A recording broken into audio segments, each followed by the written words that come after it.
ಮೈಸೂರು ಜಿಲ್ಲಾ ಪೊಲೀಸ್ ವತಿಯಿಂದ ಕಳೆದ 2 ತಿಂಗಳ ಅವಧಿಯಲ್ಲಿ ಹಲವಾರು ಪ್ರಕರಣಗಳನ್ನು ಪತ್ತೆ ಹಚ್ಚಿದ ಬಗ್ಗೆ ಇವತ್ತು ತಮಗೆ ಮಾಹಿತಿಯನ್ನು ನೀಡಲು ಕರೆದಿದ್ದೀವಿ. ತಮಗೆಲ್ಲರಿಗೂ ಸ್ವಾಗತ. ಕಳೆದ 2 ತಿಂಗಳಲ್ಲಿ ನಾವು ಹಲವಾರು ಕಳ್ಳತನ ಪ್ರಕರಣ ಇರ್ಬೋದು, ರಾಬರಿ ಇರ್ಬೋದು, ಡಕಾಯಿತಿ ಇರ್ಬೋದು, ಹೀಗೆ ಅನೇಕ ರೀತಿಯ ಪ್ರಕರಣಗಳನ್ನು ಪತ್ತೆ ಹಚ್ಚಲಿಕ್ಕೆ ಪ್ರತಿಯೊಂದು ಠಾಣೆಯಲ್ಲಿ 4 ಅಥವಾ 5 ಜನ ಸಿಬ್ಬಂದಿಗಳನ್ನ ನಿಯೋಜನೆ ಮಾಡಿದ್ವಿ. ಸೊ ಹಿಂದೆ ಏನು ಕೇಸ್ಗಳು ದಾಖಲಾಗಿದ್ವು 2024 ಇರ್ಬೋದು, 25ರಲ್ಲಿ ಇರ್ಬೋದು, ಆ ಎಲ್ಲ ಕೇಸ್ಗಳನ್ನ ಪತ್ತೆ ಮಾಡಲಿಕ್ಕೆ ಸಂಬಂಧಪಟ್ಟ ಇನ್ಸ್ಪೆಕ್ಟರ್ ಮತ್ತು PSI ಅವರ ಒಂದು ನೇತೃತ್ವದಲ್ಲಿ ತಂಡಗಳನ್ನು ಮಾಡಿದಂತೆ ಆ ಎಲ್ಲ ತಂಡಗಳು ಹಲವಾರು ಆಯಾಮಗಳಲ್ಲಿ ತನಿಖೆ ಮಾಡಿ ಸುಮಾರು 30 ಲಕ್ಷದಷ್ಟು ಮೌಲ್ಯದ ಮಾಲುಗಳನ್ನ ಪತ್ತೆ ಮಾಡುವಲ್ಲಿ ನಮ್ಮ ತಂಡಗಳು ಯಶಸ್ವಿಯಾಗಿದೆ. ಈ ಎಲ್ಲ ಪ್ರಕರಣಗಳಲ್ಲಿ ಒಟ್ಟು 1 ಪ್ರಕರಣ ಡಕಾಯಿತಿ ಕೇಸಿಗೆ ಸೇರಿದ್ದು, 2 ರಾಬರಿ ಕೇಸ್ಗಳು, 7 ಮನೆಗಳ್ಳತನ ಪ್ರಕರಣ, 5 ವಾಹನಗಳ್ಳತನ, 8 ಇತರೆ ಸಾಮಾನ್ಯ ಕಳ್ಳತನ, 1 ಜಾನುವಾರು ಕಳ್ಳತನ ಪ್ರಕರಣ. ಹೀಗೆ ಇಷ್ಟು ಪ್ರಕರಣಗಳು ಸೇರಿ ಸುಮಾರು 29,97,000 ಮೌಲ್ಯದ ವಸ್ತುಗಳನ್ನ ವಶಪಡಿಸಿಕೊಂಡಿದ್ದಾರೆ. ಇದರಲ್ಲಿ ಪ್ರಮುಖ ಪ್ರಕರಣ ಬಿಳಿಕೆರೆ ಪೊಲೀಸ್ ಠಾಣಾ ವ್ಯಾಪ್ತಿಯಲ್ಲಿ ದಿನಾಂಕ 12/2/2026 ರಾತ್ರಿ 10 ಗಂಟೆ ಸಮಯದಲ್ಲಿ ಅಲ್ಲಿ ಗದ್ದಿಗೆ ರಸ್ತೆಯಲ್ಲಿ ಒಂದು ಪೆಟ್ರೋಲ್ ಬಂಕ್ ಇದೆ. ಆ ಒಂದು ಪೆಟ್ರೋಲ್ ಬಂಕ್ ನಲ್ಲಿ 2 ಸಿಬ್ಬಂದಿಗಳು ಕೆಲಸ ಮಾಡ್ತಾ ಇರ್ತಾರೆ. ಆ ಒಂದು ಸಂದರ್ಭದಲ್ಲಿ 5 ಜನ ಆರೋಪಿತರು ಏಕಾಏಕಿ ನುಗ್ಗಿ ಅವನಿಗೆ ಚಾಕು ತೋರಿಸಿ ಹೆದರಿಸಿ ಆತನಿಂದ 15,300 ರೂಪಾಯಿದಷ್ಟು ಹಣವನ್ನ ದೋಚ್ಕೊಂಡು ಹೋಗಿದ್ರು.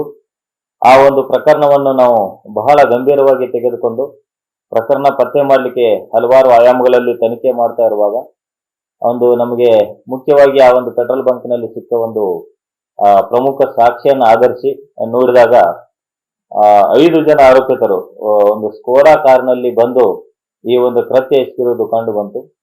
ಆ ಒಂದು ಸುಳಿವನ್ನು ಆಧರಿಸಿ ಹಲವಾರು ಕಡೆಗಳಲ್ಲಿ ನಾವು ಒಂದು ತಾಂತ್ರಿಕ ವಿಧಾನಗಳನ್ನ ಅನುಸರಿಸಿ ಪತ್ತೆ ಮಾಡಲಾಗಿ, ಸೊ ಇದರಲ್ಲಿ ಒಬ್ಬ ಲಕ್ಷ್ಮಣ್ ಅಂತ ಹೇಳಿ ಮಂಡ್ಯ ಮೂಲದವನು, ಈತ ಪ್ರಮುಖ ಆರೋಪಿ ಅಂತೇಳಿ ನಮಗೆ ಗೊತ್ತಾಯ್ತು. ಈತನನ್ನ ನಾವು ದಿನಾಂಕ 6/3/2026 ದಸ್ತಗಿರಿ ಮಾಡಿ ಆತನ ತನಿಖೆಗೆ ಒಳಪಡಿಸಿದಾಗ ಆತ ಕೃತ್ಯಕ್ಕೆ ಒಪ್ಪಿಕೊಂಡು ಆತನ ಜೊತೆ ಹಾಸನ ಮೂಲದ ಕಿರಣ, ಹುಣಸೂರು ತಾಲೂಕಿನ ಕಿರ್ಜಾಜಿ ಗ್ರಾಮದ ಉಮೇಶ್ ಅಂತೇಳಿ ಮತ್ತು ಚನ್ನಪಟ್ಟಣ ಮೂಲದ ರಕ್ಷಿತ್ ಮತ್ತು ಜಯಂತ್ ಅಂತೇಳಿ ಈ 5 ಜನ ಸೇರಿ ಈ ಒಂದು ಡಕಾಯಿತಿ ಕೃತ್ಯವನ್ನು ಎಸಗಿರುವುದು ಆ ತನಿಖೆಯಲ್ಲಿ ಕಂಡು ಬಂತು. ಈ ಒಂದು ಪ್ರಕರಣದಲ್ಲಿ ಇನ್ನೊಂದು ವಿಶೇಷ ಹೇಳ್ಬೇಕಂತಂದ್ರೆ, ಈ ಎಲ್ಲ ಆರೋಪಿತರು ಬೇರೆ ಬೇರೆ ಜಿಲ್ಲೆಯವರಾದ್ರೂ ಸಹಿತ ಮಂಡ್ಯದಲ್ಲಿ ಒಂದು ಜೈಲಿನಲ್ಲಿ ಇವರೆಲ್ಲರೂ ಪರಿಚಯ ಆಗ್ತಾರೆ. ಆ ಜೈಲಿನಲ್ಲಿ ಪರಿಚಯ ಆಗಿ ಒಬ್ರಿಗೊಬ್ರು ಕೆಲವೊಬ್ರು ರಾಬರಿ ಪ್ರಕರಣದಲ್ಲಿ ಭಾಗಿಯಾದವರು, ಒಬ್ಬನು ಮರ್ಡರ್ ಕೇಸ್ನಲ್ಲಿದ್ದವನು, ಇನ್ನೊಬ್ಬನು ಪೋಕ್ಸೋ ಪ್ರಕರಣದಲ್ಲಿದ್ದವರು. ಇವರೆಲ್ಲ ಸೇರಿಕೊಂಡು ಜೈಲಿನಲ್ಲಿ ಪರಿಚಯ ಆಗಿ ಅಲ್ಲಿ ಒಂದು ಕೃತ್ಯ ಎಸಗಲಿಕ್ಕೆ ಒಂದು ಪ್ಲಾನ್ ಮಾಡಿಕೊಂಡು ಜೈಲಿನಿಂದ ಹೊರಗೆ ಬಂದ ಮೇಲೆ ಈ ಒಂದು ಕೃತ್ಯ ಎಸಗಿದ್ದು ನಮ್ಮ ತನಿಖೆಯಲ್ಲಿ ಕಂಡು ಬಂದಿದೆ. ಈಗಾಗಲೇ ನಾವು ಈ ಒಂದು ಪ್ರಕರಣದಲ್ಲಿ 3 ಜನ ಆರೋಪಿತರನ್ನು ಅರೆಸ್ಟ್ ಮಾಡಿದ್ವಿ. ಇನ್ನು ಈ ಉಳಿದ 2 ಆರೋಪಿತರು ಬೆಂಗಳೂರು ದಕ್ಷಿಣ ಜಿಲ್ಲೆಯ ಹಾರೋಹಳ್ಳಿ ಪೊಲೀಸ್ ಠಾಣಾ ವ್ಯಾಪ್ತಿಯಲ್ಲಿ ಅಲ್ಲಿ ಒಂದು ಓಲಾ ಕಾರನ್ನ ಬುಕ್ ಮಾಡಿಕೊಂಡು ಆ ಕಾರ್ನಲ್ಲಿ ಹೋಗ್ತಾ ಇರುವಾಗ ಆ ಚಾಕು ತೋರಿಸಿ ಆ ಒಂದು ಚಾಲಕನಿಗೆ ಚಾಕು ತೋರಿಸಿ ಆತನಿಂದ ದುಡ್ಡನ್ನು ದೋಚ್ಕೊಂಡು ಹೋಗಿರೋ ಬಗ್ಗೆ ಒಂದು ಪ್ರಕರಣದಲ್ಲಿ ಭಾಗಿಯಾಗಿದ್ದು ಅವರ 2ರನ್ನು ಸಹಿತ ಈಗಾಗಲೇ ಅಲ್ಲಿ ಅರೆಸ್ಟ್ ಮಾಡಲಾಗಿದೆ. ಸೊ ಒಟ್ಟಾರೆಯಾಗಿ ಈ ಎಲ್ಲ ಆರೋಪಿತರನ್ನ ನಾವು ಅರೆಸ್ಟ್ ಮಾಡಿ ಈ ಒಂದು ಪ್ರಕರಣವನ್ನು ಪತ್ತೆ ಹಚ್ಚುವಲ್ಲಿ ಯಶಸ್ವಿಯಾಗಿದ್ದೀವಿ. ಇನ್ನೊಂದು ಪ್ರಮುಖ ಪ್ರಕರಣ ಬೈಲುಕುಪ್ಪ ಠಾಣಾ ವ್ಯಾಪ್ತಿಯ ಬೈಲುಕುಪ್ಪ ಹತ್ರ ಒಬ್ರು ನೇಪಾಳಿ ಸೂರಜ್ ಜೋಗಿ ಅಂತೇಳಿ ಈತ ಅಲ್ಲಿ ಹೋಟೆಲ್ನಲ್ಲಿ ಕೆಲಸ ಮಾಡ್ತಾ ಇರ್ತಾನೆ. ರಾತ್ರಿ ಕೆಲಸ ಮುಗಿಸ್ಕೊಂಡು ಮನೆಗೆ ಹೋಗ್ತಾ ಇರುವಾಗ ಇಬ್ಬರು ಆರೋಪಿತರು ಬಂದು ಆತನಿಗೆ ಹೆದರಿಸಿ ಆತನ ಕಡೆಯಿಂದ 5,000 ರೂಪಾಯಿ ದುಡ್ಡು ಮತ್ತು ಸ್ಕೇಟಿಂಗ್ ಒಂದು ಬೋರ್ಡ್ ಅನ್ನ ಆತ ತೆಗೆದುಕೊಂಡು ಹೋಗ್ತಾ ಇರ್ತಾನೆ. ಅದನ್ನು ಸಹಿತ ಕಿತ್ಕೊಂಡು ಹೋಗಿರ್ತಾರೆ. ಈ ಸಂಬಂಧಪಟ್ಟಂತೆ ಒಂದು ರಾಬರಿ ಪ್ರಕರಣ ಬೈಲಕುಪ್ರ ಠಾಣೆ ವ್ಯಾಪ್ತಿಯಲ್ಲಿ ದಾಖಲಾಗಿತ್ತು. ಆ ಒಂದು ಪ್ರಕರಣದಲ್ಲಿ ಸಹಿತ ಆ ಒಂದು ಸುಳಿವನ್ನು ಆಧರಿಸಿ ಕೇವಲ 4 ರಿಂದ 5 ಗಂಟೆಯ ಅವಧಿ ಒಳಗಾಗಿ ಇಬ್ಬರು ಆರೋಪಿತರಾದ ಆಸಿಫ್ ಮತ್ತು ಹುಸೇನ್ ಅಂತೇಳಿ ಇವರಿಬ್ರು ಹಳೆಯ ಮೋದಿಗಳು ಕುಶಾಲನಗರ ಮತ್ತು ಮಡಿಕೇರಿ ಜಿಲ್ಲೆಯಲ್ಲಿ ಹಲವಾರು ಪ್ರಕರಣದಲ್ಲಿ ಭಾಗಿಯಾದವರು. ಇವರನ್ನ ಸಹಿತ ಅರೆಸ್ಟ್ ಮಾಡುವಲ್ಲಿ ಯಶಸ್ವಿಯಾಗಿ ಅವರಿಂದ ದುಡ್ಡನ್ನು ಮತ್ತು ಇದನ್ನ ಅಮೌಂಟು ಮತ್ತು ಪ್ಲಸ್ ಸ್ಕೇಟಿಂಗ್ ಏನು ಬೋರ್ಡ್ ಇತ್ತು ಅದನ್ನು ವಶಪಡಿಸಿಕೊಳ್ಳುವಲ್ಲಿ ಯಶಸ್ವಿಯಾಗಿದ್ದಾರೆ. ಅದೇ ರೀತಿ ಇನ್ನೊಂದು ಪ್ರಕರಣ ದಿನಾಂಕ 3/1/2026 ಕೆಆರ್ ನಗರ ಪೊಲೀಸ್ ಠಾಣಾ ವ್ಯಾಪ್ತಿಯಲ್ಲಿ ದಾಖಲಾಗಿತ್ತು. ಒಬ್ರು ನೇತ್ರಾವತಿ ಅಂತ ಹೇಳಿ ಇವರು ಕೆಆರ್ ನಗರ ಮಾರುಕಟ್ಟೆಯ ಹತ್ರ ಒಂದು ಡಬಲ್ ರೋಡ್ ನಲ್ಲಿ ಸಂಜೆ ಸಮಯದಲ್ಲಿ ತರಕಾರಿ ತೆಗೆದುಕೊಂಡು ಮನೆಗೆ ಹೋಗ್ತಾ ಇರುವಾಗ ಏಕಾಏಕಿ ಒಬ್ಬ ಆರೋಪಿತ ಹಿಂದಿನಿಂದ ಬೈಕ್ ನಲ್ಲಿ ಬಂದು ಆಕೆಯ ಒಂದು ಚೈನ್ ಅನ್ನ ಸ್ನ್ಯಾಚ್ ಮಾಡ್ಕೊಂಡು ಹೋಗಿ ಒಂದು ಚೈನ್ ಸ್ನ್ಯಾಚಿಂಗ್ ಪ್ರಕರಣ ದಾಖಲಾಗಿತ್ತು. ಆ ಒಂದು ಪ್ರಕರಣ ದಾಖಲಾದ ಸಂದರ್ಭದಲ್ಲಿ ಚೇಂಜ್ ಮಾಡಿ ಅಲ್ಲಿ ಸಾರ್ವಜನಿಕರ ಒಂದು ಸಹಯೋಗದೊಂದಿಗೆ ನಮ್ಮ ಪೊಲೀಸ್ ಅಧಿಕಾರಿ ಮತ್ತು ಸಿಬ್ಬಂದಿಯವರು ಒಬ್ಬ ಆರೋಪಿತ ಆಯೂಬ್ ಪಾಷಾ ಅಂತೇಳಿ ಈತ ಮೂಲತಃ ಕೆಆರ್ ನಗರದವನು, ಈತನನ್ನ ಅರೆಸ್ಟ್ ಮಾಡುವಲ್ಲಿ ಯಶಸ್ವಿಯಾಗಿದ್ದಾರೆ. ಸೊ ಅದಾದ್ಮೇಲೆ ಕವಲಂದೆ ಪೊಲೀಸ್ ಠಾಣಾ ವ್ಯಾಪ್ತಿಯಲ್ಲಿ ದಿನಾಂಕ 17/2/2026 ಒಂದು ಹಗಲುಗಳ್ಳತನ ಒಂದು ಪ್ರಕರಣ ದಾಖಲಾಗಿತ್ತು. ಇವರು ಪ್ರೇಮ ಅಂತೇಳಿ ಒಬ್ರು, ಇವರು ತಗಡೂರು ಗ್ರಾಮದವರು. ಇವರ ಮನೆಯಲ್ಲಿ ಇಟ್ಟಿದ್ದ 22 ಗ್ರಾಂ ಚಿನ್ನ ಮತ್ತು 9 ಲಕ್ಷ ನಗದು ಹಣ ಕಳುವಾಗಿದೆ ಅಂತ ಹೇಳಿ ಒಂದು ಪ್ರಕರಣವನ್ನು ದಾಖಲಿಸಿರ್ತಾರೆ.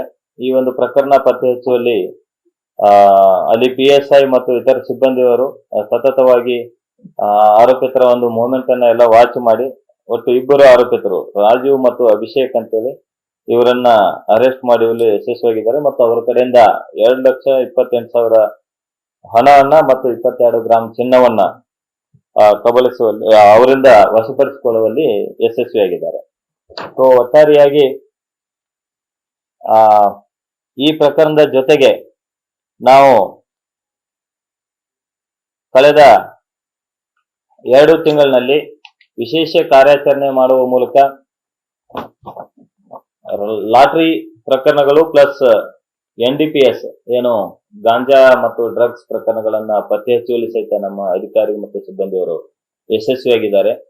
ನಾವು ಜನವರಿ ಮತ್ತು ಫೆಬ್ರವರಿ ತಿಂಗಳ ಮತ್ತು ಮಾರ್ಚ್ ತಿಂಗಳ ಒಂದು ಮೊದಲನೇ ವಾರದಲ್ಲಿ ಒಟ್ಟಾರೆಯಾಗಿ 44 ಕನ್ಸಂಪ್ಷನ್ ಕೇಸ್ ಸೇರಿದಂತೆ ಒಟ್ಟು 55 ಪ್ರಕರಣಗಳನ್ನ ನಮ್ಮವರು ದಾಖಲು ಮಾಡುವಲ್ಲಿ ಯಶಸ್ವಿಯಾಗಿದ್ದಾರೆ.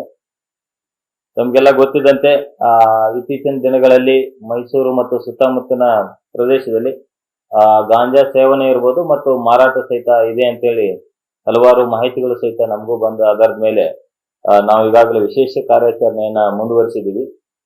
ಕಳೆದ 2 ವರ್ಷಕ್ಕೆ ಹೋಲಿಸಿದಲ್ಲಿ ಕೇವಲ 2 ತಿಂಗಳಿನಲ್ಲಿ ಕಳೆದ ವರ್ಷ ಏನು ದಾಖಲೆ ಮಾಡೋದಾಗಿದ್ದ ಪ್ರಕರಣಗಳಷ್ಟನ್ನು ಈ ಸಲ ನಾವು ದಾಖಲು ಮಾಡಿದ್ದೀವಿ.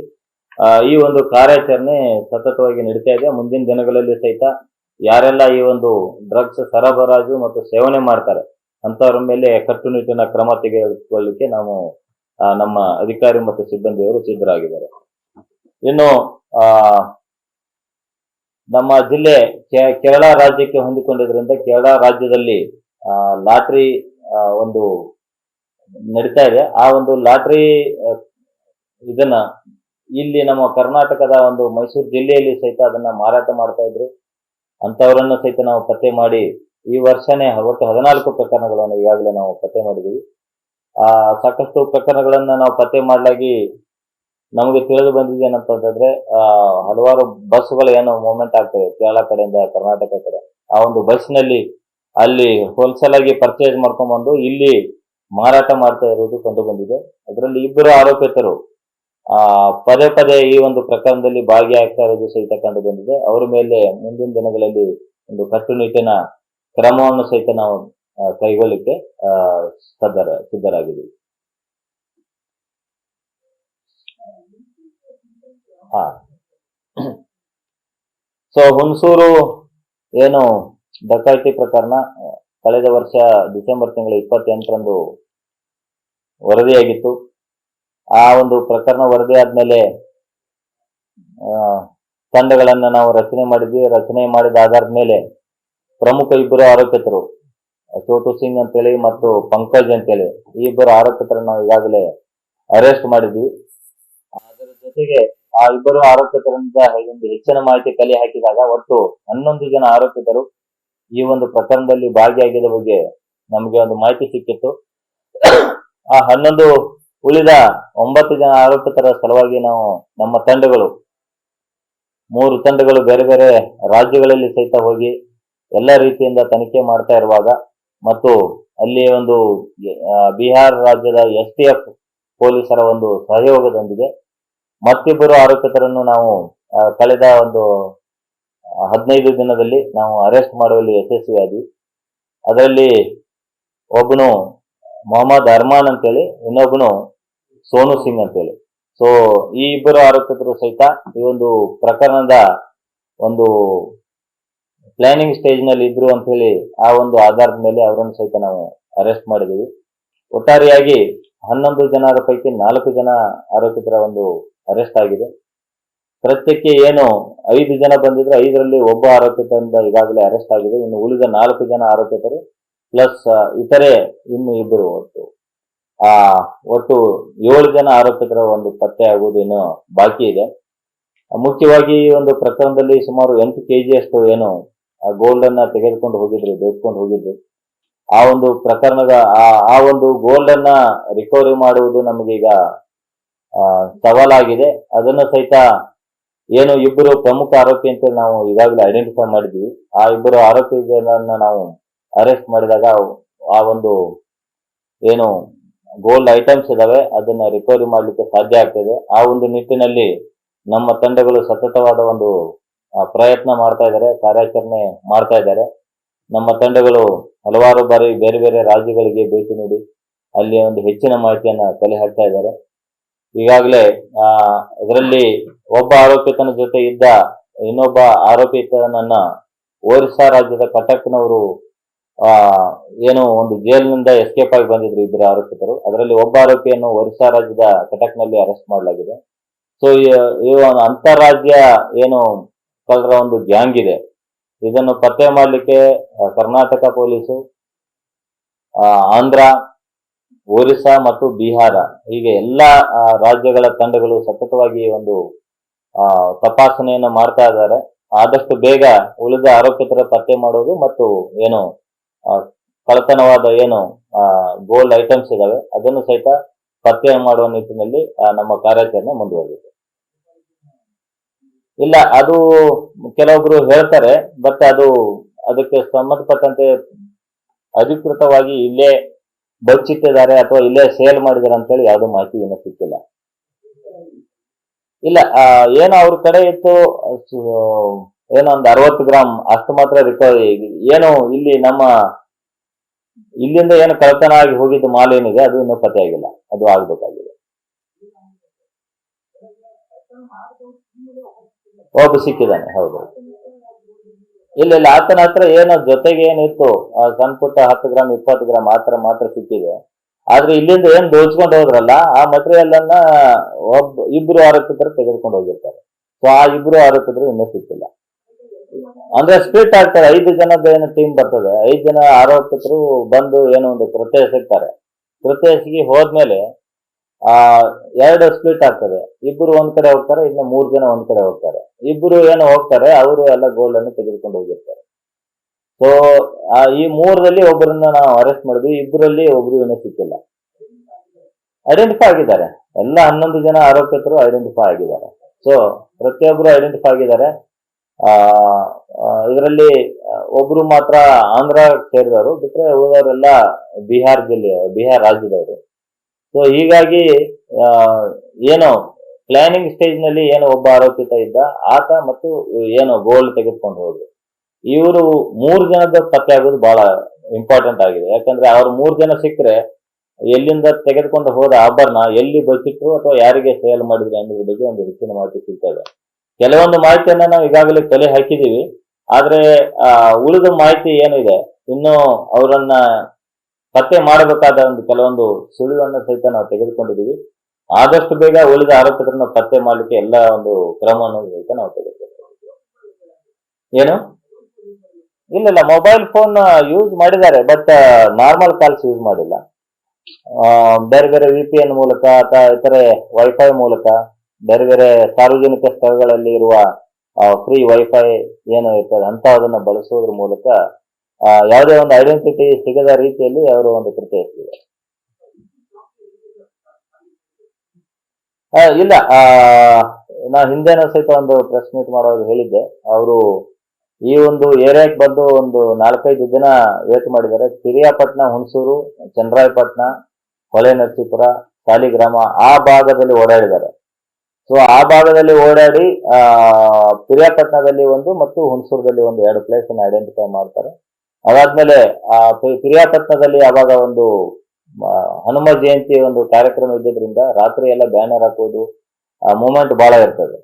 ಸೊ ಹಂಗಾಗಿ ಅಲ್ಲಿ ಏನಾದ್ರು ಮಾಡಿದ್ರೆ ನಾವು ಸಿಕ್ಕಾಕೋತೀವಿ ಅಂತೇಳಿ ಅವರು ಅದನ್ನ ಪ್ಲಾನ್ ಅನ್ನ ಚೇಂಜ್ ಮಾಡಿ ಹುಣಸೂರಿನಲ್ಲಿ ಒಂದು ಕೃತ್ಯ ಎಸಗಿದ್ದು ತನಿಖೆಯಲ್ಲಿ ಕಂಡು ಬಂದಿದೆ. ಆರೋಪಿತರು ಅದೇ ರೀತಿ ಒಪ್ಕೊಂಡಿದ್ದಾರೆ.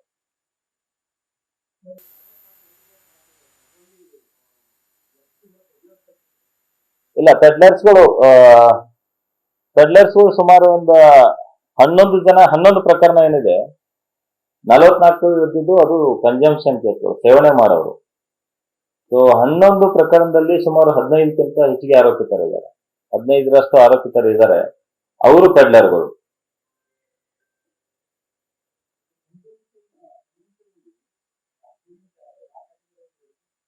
ಇಲ್ಲ, ಬಹಳಷ್ಟು ಜನ 20ರಿಂದ 30 ವರ್ಷ ಕೆಟಗರಿ ಅವರು ಇದ್ದಾರೆ. ಯೂತ್ಸ್ ಇದ್ದಾರೆ, ವರ್ಕರ್ಸ್ ಇದ್ದಾರೆ. ಗಾಂಜಾದ ಮೂಲಗಳನ್ನ ನಾವು ಹುಡುಕೊಂಡು ಹೋದಾಗ ಕೆಲವೊಂದು ಮೈಸೂರು ಸಿಟಿಯಿಂದ ಯಾರೋ ಕೊಟ್ರು ಅಂತೇಳಿ ಹೇಳ್ತಾರೆ. ಒಂದು ಪ್ರಕರಣದಲ್ಲಿ ಶ್ರೀರಂಗಪಟ್ಟಣದಲ್ಲಿ ಯಾರೋ ಕೊಟ್ರು ಅಂತ ಹೇಳ್ತಾರೆ. ಇನ್ನಷ್ಟು ಇದನ್ನ ನಾವು ಹೆಚ್ಚಿನ ಒಂದು ಮಾಹಿತಿ ಕಲೆ ಹಾಕಿದಾಗ ಬೆಂಗಳೂರು ಕಡೆಯಿಂದ ಬಂತು ಅಥವಾ ಬೇರೆ ರಾಜ್ಯದಿಂದ ಬಂದಿತ್ತು ಅಂತೇಳಿ ಹೇಳ್ತಾರೆ. ಬಟ್ ನಿರ್ದಿಷ್ಟವಾಗಿ ಯಾರೋ ಒಬ್ರು ಬಸ್ ನಲ್ಲಿ ಹೋಗುವಾಗ ಕೊಟ್ರು, ಟ್ರೈನ್ ನಲ್ಲಿ ಕೊಟ್ರು ಅಂತೇಳಿ ಈ ತರ ಒಂದು ಮಾಹಿತಿಯನ್ನು ಕೊಟ್ಟಿದ್ದಾರೆ. ಎಲ್ಲ ನಮಗೆ ಸಿಕ್ಕ ಪ್ರಕರಣಗಳು ಸಣ್ಣ ಒಂದು 50 ಗ್ರಾಮ, 100 ಗ್ರಾಮು, 10 ಗ್ರಾಮು, 20 ಗ್ರಾಮು ಈ ತರ ಸಣ್ಣ ಕ್ವಾಂಟಿಟಿ ಅಂದ್ರೆ ಎಂಡ್ ಯೂಸರ್ಸ್ಗೆ ಸಿಕ್ಕದ್ದಾಗಿದೆ. ಮೇನ್ ಪೆಡ್ಲರ್ಗಳನ್ನ ನಾವು ರೀಚ್ ಮಾಡ್ಲಿಕ್ಕೆ ಒಂದು 2-3 ಪ್ರಕರಣಗಳನ್ನು ನಾವು ಈಗಾಗಲೇ ಸೆಲೆಕ್ಟ್ ಮಾಡಿ ಅದ್ರ ಬೇಸ್ ಮೇಲೆ ಇನ್ನಷ್ಟು ಹೆಚ್ಚಿನ ಡೀಪ್ ಆಗಿ ಹೋಗ್ತಾ ಇದೀವಿ. ಸೊ ಇವ್ರಿಗೆ ಯಾರು ಕೊಟ್ರು, ಅವ್ರಿಗೆ ಯಾರು ಕೊಟ್ರು ಅಂತೇಳಿ ಅವಾಗ ನಾವು ಇನ್ನಷ್ಟು ದೂರ ಹೋದಾಗ ಮಾತ್ರ ಎಲ್ಲಿಂದ ಬಂತು ಅಂತೇಳಿ ಗೊತ್ತಾಗ್ತದೆ.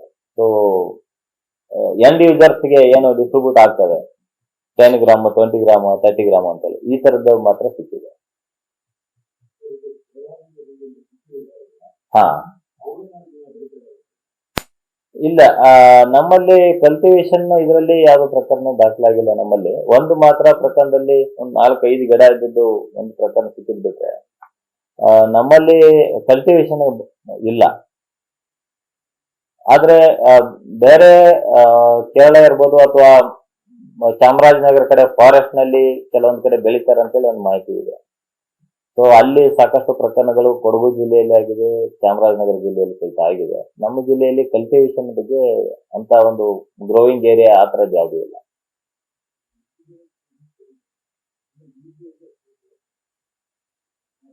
ಸೊ ನಾವು ಅದನ್ನೇ ಈಗ ಟಾರ್ಗೆಟ್ ಮಾಡ್ತಾ ಇದ್ದೀವಿ. ಮಾನ್ಯ DG ಸಾಹೇಬರು ಒಂದು ಹೊಸ ಒಂದು ಸರ್ಕ್ಯುಲರ್ ಸಹಿತ ಹೊರಡಿಸಿದ್ದಾರೆ. ಒಂದು ಸನ್ಮಿತ್ರ ಅಂತೇಳಿ ಒಂದು ಹೊಸ ಯೋಜನೆ ಅಂತಂದಿದ್ದಾರೆ. ಸನ್ಮಿತ್ರ ಅಂತಂತಂದ್ರೆ ಪ್ರತಿಯೊಬ್ಬನು ನಮ್ಮಲ್ಲಿ ಏನು ಡ್ರಗ್ಸ್ ಸೇವನೆ ಮಾಡ್ತಾ ಇರ್ತಾರೆ ಅಥವಾ ಪೆಡ್ಲರ್ಗಳಿದ್ದಾರೆ ಅವರಿಗೆ ನಮ್ಮ ಪೊಲೀಸ್ ಕಡೆಯಿಂದ ಒಬ್ಬರನ್ನು ನೇಮಿಸಿ ಅವರ ಒಂದು ಚಲನವಲನಗಳನ್ನ ಮಾನಿಟರ್ ಮಾಡುವುದು, ಮತ್ತೆ ಅವರು ಎಲ್ಲಿಂದ ತಂದ್ರು ಸೋರ್ಸ್ ಅನ್ನ ಪತ್ತೆ ಹಚ್ಚುವುದು, ಮತ್ತು ಮೂರನೇದಾಗಿ ಅವರನ್ನ ಆ ಒಂದು ಇದರಿಂದ ಹೊರಗೆ ತರುವುದು. ಸ್ಟೂಡೆಂಟ್ಸ್ಗಳು ಯಾರು ಇರ್ತಾರೆ, ಅದು ಯಾವುದೋ ಒಂದು ಯಾರ್ದೋ ಜೊತೆ ಸೇರಿ ಅಥವಾ ಯಾವುದೋ ಒಂದು ಚಟಕ್ಕೆ ಬಿದ್ದು ಆ ಒಂದು ಇದಕ್ಕೆ ಬಲಿಯಾಗಿರ್ತಾರೆ, ಅಂತವ್ರನ್ನ ಹೊರತರಲಿಕ್ಕೆ ಅಥವಾ ಅವ್ರಿಗೆ ರಿಹ್ಯಾಬಿಲಿಟೇಷನ್ ಮಾಡಿಸೋದಿರ್ಬೋದು, ಅವರಿಗೆ ಹೆಚ್ಚಿನ ಒಂದು ಇದರಲ್ಲಿ ಸಹಿತ ಕೆಲಸ ಮಾಡ್ತಾ ಇದ್ದೀವಿ. ಇದು ಒಂದು ಗಾಂಜಾ ಅನ್ನೋದು ಇತ್ತೀಚಿನ ದಿನಗಳಲ್ಲಿ ಒಂದು ಸಾಮಾಜಿಕ ಪಿಡುಗಾಗಿ ನಮ್ಮ ಒಂದು ಸಾಮಾಜಿಕ ಜೀವನದಲ್ಲಿ ಎಂಟ್ರಿ ಆಗಿದೆ. ಇದನ್ನ ನಾವು ಒಂದು ಅರಿವು ಮೂಡಿಸುವ ಮೂಲಕ ಇದರಿಂದ ನಾವು ದೂರ ಇರಬೇಕಾಗ್ತದೆ. ಅದರ ಜೊತೆಗೆ ಯಾರು ಈಗಾಗಲೇ ಆ ಒಂದು ಚಟದಲ್ಲಿ ಬಿದ್ದು ದಾಸರಾಗಿದ್ದಾರೆ ಅಥವಾ ಆ ಒಂದು ಚಟದಿಂದ ಹೊರಗೆ ಬರಲ್ಲ ಆಗ್ತಾ ಇಲ್ಲ, ಅಂಥವರನ್ನ ಕೌನ್ಸಿಲಿಂಗ್ ಮಾಡುವ ಮುಖಾಂತರ, ಅವರಿಗೆ ಒಂದು ಹೆಚ್ಚಿನ ಒಂದು ಮಾಹಿತಿ ಕೊಡುವ ಮುಖಾಂತರ, ಅವರಿಗೆ ಒಂದು ವಿಶ್ವಾಸ ತುಂಬುವ ಮೂಲಕ ಅವರನ್ನ ಇದರಿಂದ ಹೊರತರುವುದು ಬಹಳ ಅವಶ್ಯಕತೆ ಇದೆ. ಆ ಒಂದು ನಿಟ್ಟಿನಲ್ಲಿ ಸಹಿತ ನಮ್ಮ ಇಲಾಖೆ ಹೆಚ್ಚಿನ ಒಂದು ಕೆಲಸ ಮಾಡ್ತಾ ಇದೆ. ಮುಂದಿನ ದಿನಗಳಲ್ಲಿ ನಾವು ಫಸ್ಟ್ ಪ್ರಯಾರಿಟಿ ನಮ್ದು ಹಿಂದಿನ ದಿನಗಳಲ್ಲಿ ಏನೇನೋ ಪ್ರಯಾರಿಟಿ ಮಾಡ್ತಾ ಇದ್ವಿ, ಬಟ್ ಈಗ ನಮ್ಮ ಫಸ್ಟ್ ಪ್ರಯಾರಿಟಿನೇ ಇದೊಂದು ಡ್ರಗ್ಸ್ ಒಂದು ಜಾಲ. ಇದನ್ನ ತೊಡೆದು ಹಾಕಲಿಕ್ಕೆ ಎಲ್ಲ ರೀತಿಯಿಂದ ಕ್ರಮಗಳನ್ನು ನಾವು ಅನುಸರಿಸ್ತಾ ಇದ್ದೀವಿ. Thank you.